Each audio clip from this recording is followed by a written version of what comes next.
बहुत प्राचीन समय की बात है। एक राजा ने अपने राज्य में यह ऐलान करवा रखा था कि जो कोई भी राज दरबार में आकर भविष्यवाणी सुनाएगा और यदि वह सच निकली तो उसको इनाम दिया जाएगा। ज्योतिषी के बड़े बड़े जानकार और कई विद्वान ब्राह्मण वहां जाकर भविष्यवाणी सुनाते और यदि वह भविष्यवाणी संयोगवश सच साबित होती तो वे बहुत सारा धन इनाम भी पाते थे। उसी राज्य में एक गरीब ब्राह्मण व्यक्ति रहता था जिसका गुजारा बड़ी मुश्किल से चलता था। एक दिन उसकी पत्नी ने उससे कहा, तुम भी राज दरबार में जाकर कोई भविष्यवाणी सुनाओ। संयोग से कोई सच साबित हो जाए तो हमें भी इनाम मिल जाएगा, जिससे हमें जीने का कुछ सहारा मिल जाएगा। तो वह ब्राह्मण कहने लगा, मैं अनपढ़ आदमी हूं और मुझे किसी बात का ज्ञान नहीं है।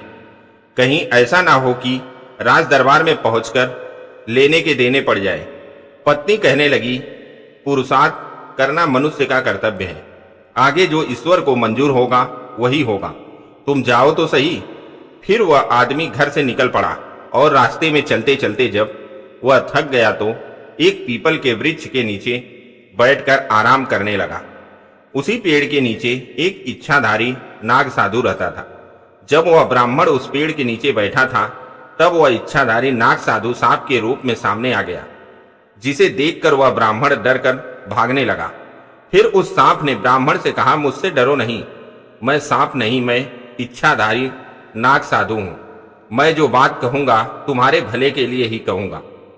बताओ तुम कहां जा रहे हो? फिर उस ब्राह्मण ने कहा, इस राज्य के राजा ने ऐलान किया हुआ है कि जो कोई आकर भविष्यवाणी सुनाएगा और यदि वह सच हुई तो उसे इनाम मिलेगा। मैं अनपढ़ ब्राह्मण हूं, पत्नी के कहने पर घर से निकला हूं, परंतु हैरान हूं कि राज दरबार में जाकर मैं क्या कहूंगा। मैं समझ नहीं पा रहा कि इसका परिणाम क्या होगा। फिर वह इच्छाधारी नाग साधु बोला, राज दरबार में जाकर कहना कि आने वाले समय में इस राज्य में अग्निकांड का प्रभाव बहुत अधिक होगा, इसलिए हे राजन, अग्नि से बचाव का प्रबंध पहले से ही कर लेना, अच्छा होगा। फिर उस ब्राह्मण ने राज दरबार में जाकर वैसे ही कहा। राजा ने उस ब्राह्मण को अपने पास रोक लिया और आने वाले समय की प्रतीक्षा करने लगा।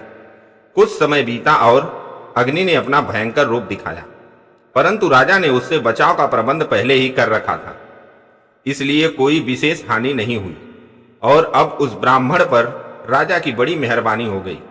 उस ब्राह्मण को बहुत सारा इनाम मिला और चलते समय राजा ने कहा, हे मित्र, मेरे योग्य कोई और सेवा हो तो बताना। उस ब्राह्मण ने मन में सोचा कि यह सब करनी तो उस इच्छाधारी नाग साधु की है, जिसके कारण राज दरबार में मेरा इतना सम्मान हुआ तथा धन भी मिला। संभव है राजा को इस बात का पता चलेगा कि यह भविष्यवाणी तो किसी और की थी, तो मुझे इसके बदले दंड मिलेगा। इसलिए उचित यही होगा कि उस इच्छाधारी नाग साधु को ही मार दिया जाए। फिर यह सोचकर उसने राजा से कहा कि राजन, यदि आप मुझसे और कोई सेवा पूछते हैं तो कुछ सूखी हुई लकड़ियां मेरे साथ भिजवाने का प्रबंध कीजिए। फिर राजा के कुछ सैनिक फिर सिर पर लकड़ियों की गठरी रखकर उसके साथ चल पड़े। जब वह ब्राह्मण उस पीपल के पेड़ के नीचे पहुंचा जहां पर वह इच्छाधारी नाग साधु सांप के रूप में रहता था, उस ब्राह्मण ने उन सैनिकों से कहा, यह बिल सांप का घर है, इसके ऊपर लकड़ियां रखकर आग लगा दो। अब उन्होंने वैसा ही किया। फिर उस ब्राह्मण ने सोचा कि अब वह सांप मर गया होगा। इस विश्वास के साथ वह अपने घर पर आ गया और राज दरबार से जो कुछ मिला था अपनी पत्नी के हवाले कर दिया और सुख से रहने लगा। किंतु मुफ्त का माल थोड़े ही दिनों में खत्म हो गया। फिर उसकी पहले जैसी हालत हो गई।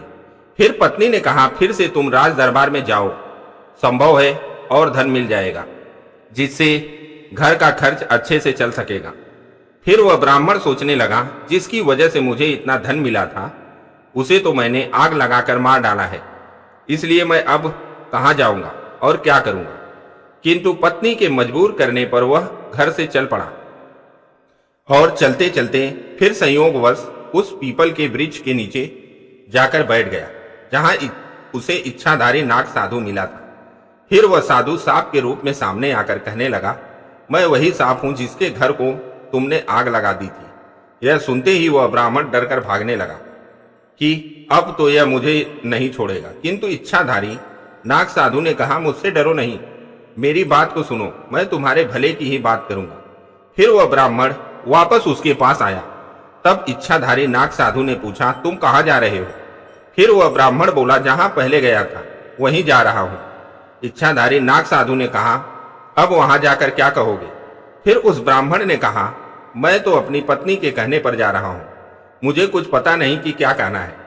फिर इच्छाधारी नाग साधु ने कहा, अब राजा को कहना कि इस बार राज्य में पानी ज्यादा बरसने से बाढ़ से नुकसान होगा, बचत का उपाय पहले से ही कर लो। फिर उस इच्छाधारी नाग साधु की बात सुनकर वह ब्राह्मण वहां से चल पड़ा और राज दरबार में पहुंचकर कहने लगा, हे राजन, इस बार राज्य में पानी बहुत ही अधिक बरसेगा और बाढ़ से भारी खतरा है, इसलिए बचाव का उपाय पहले से ही कर लो। उस ब्राह्मण के प्रति राजा की बड़ी श्रद्धा हो गई थी। राजा ने उसके रहने और खाने पीने का उचित प्रबंध कर दिया और समय की प्रतीक्षा करने लगा। समय आने पर बहुत वर्षा हुई, किंतु प्रबंध होने से कोई नुकसान नहीं हुआ। उसकी बात सच होने पर राजा ने उसे बहुत सारा धन देते हुए कहा, हे मित्र, मेरे योग्य कोई और सेवा हो तो बताओ। फिर उसने कहा, राजन, धन तो आपने बहुत दे दिया, पर एक दिल की बात कहता हूं, पानी से भरी हुई मटके देकर कुछ लोग मेरे साथ भेज दीजिए। राजा ने वैसा ही किया। फिर उस बिल को थोड़ा सा खुदवाया और गड्ढा बनवाकर उसमें पानी भर दिया। अब वह ब्राह्मण अपनी तरफ से उस सांप को मरा हुआ समझकर अपने घर पर पहुंच गया, परंतु उस मुक्त के धन को थोड़े ही दिनों में खा पीकर उड़ा दिया और फिर से भूखे मरने लगा। अब पत्नी के कहने पर तीसरी बार जब वह ब्राह्मण फिर उसी पेड़ के नीचे पहुंचा तो इस बार इच्छाधारी नाग साधु अपने वास्तविक स्वरूप में मिला और वह उस ब्राह्मण से कहने लगा, अब कहां जा रहे हो? फिर वह ब्राह्मण अपने दुष्कर्मों से डरता हुआ बोला, राज दरबार में जा रहा हूं। इच्छाधारी नाग साधु ने पूछा, अब की बार क्या कहोगे? फिर वह ब्राह्मण बोला, जो आप कहेंगे वही कहूंगा। नाग साधु बोला, इस बार राजा को कहना कि आने वाला समय सभी के लिए अच्छा होगा और मनुष्यों में नफरत नहीं रहेगी, गृह कलेश सब मिट जाएंगे, प्रेम मोहब्बत का दौर होगा, लोग प्रसन्नचित होकर आपस में मिलजुल कर सुखी शांति से रहेंगे। फिर वह ब्राह्मण राज दरबार में जा पहुंचा। अब राजा की उस ब्राह्मण पर पहले से ही बड़ी श्रद्धा थी। फिर राजा ने कहा, हे मित्र, इस बार क्या होगा? फिर वह ब्राह्मण कहने लगा, राजन, अब की बार खुशियों का जमाना आएगा, लोग आपस में प्रेम करेंगे और प्रसन्नचित्त होकर एक दूसरे से मिलजुल कर मिठाइयां बांटेंगे। राजा पहले से ही उसका श्रद्धालु बन चुका था, इसलिए उसको उचित स्थान पर ठहराकर कुछ सैनिक सेवा में लगा दिए। कुछ समय बाद वैसा ही हुआ। जमाना बदल गया तो लोग खुशहाल होकर प्रेम से रहने लगे, मानो राम राज्य आया हो।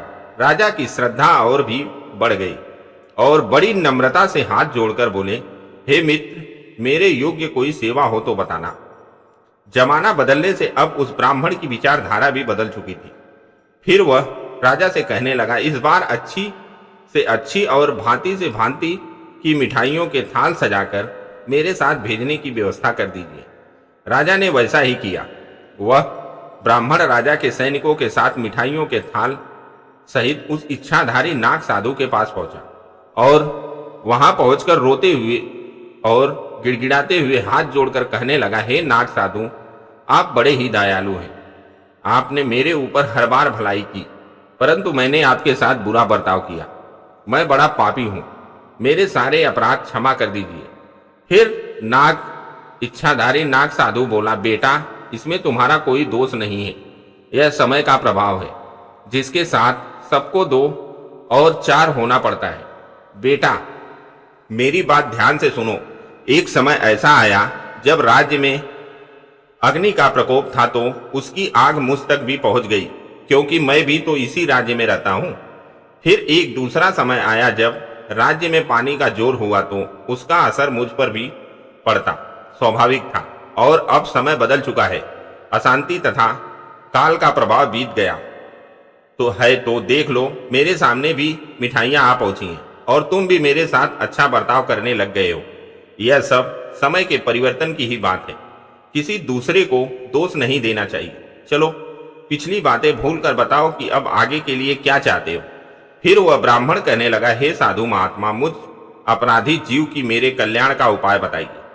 फिर साधु ने कहा, बेटा, संत सदगुरु की खोज करके उनसे सत्संग में जाओ, उनके सूचनों का पालन करो और राम का नाम लेकर अपनी जीवात्मा को आवागमन और काल माया के बंधन से मुक्त करके अपने सच्चे देश में निवास बनाओ।